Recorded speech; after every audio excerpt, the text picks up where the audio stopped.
कैसन कटलो सुहाग वाली रतिया के छोड़ी हमरा से बतावे सच बतिया के। अरे पहिले राते पियावा के साथे जियावा धक धक करे, पियावा मिलल पतरे राते पलनिया चर चर करे। अरे पहिले राते सैया के साथे जियावा धक धक करे, पियावा मिलल पतरे राते पलनिया चर चर करे।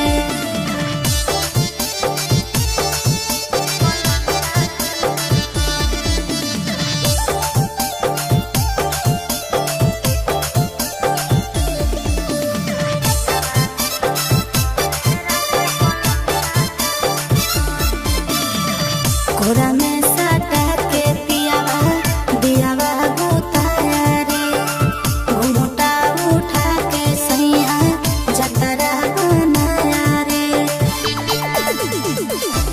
मुँह देखाई में छौड़ी कुछ मिला लौके ना, तोर जवानी के पानी में फूल खिला लौके ना। अरे कबो ऊपर कबो नीचे छिजवा मोर धरे, पियावा मिलल पतरे राते पलनिया चर चर करे।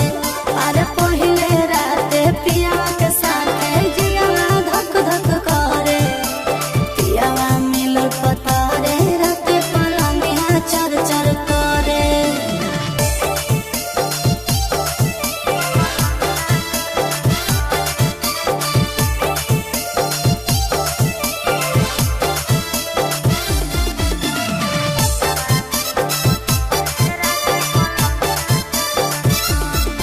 सोनवा के नथिया सैया हमारा ले लाया रे, प्यार से धीरे धीरे अपने से पहनाया रे।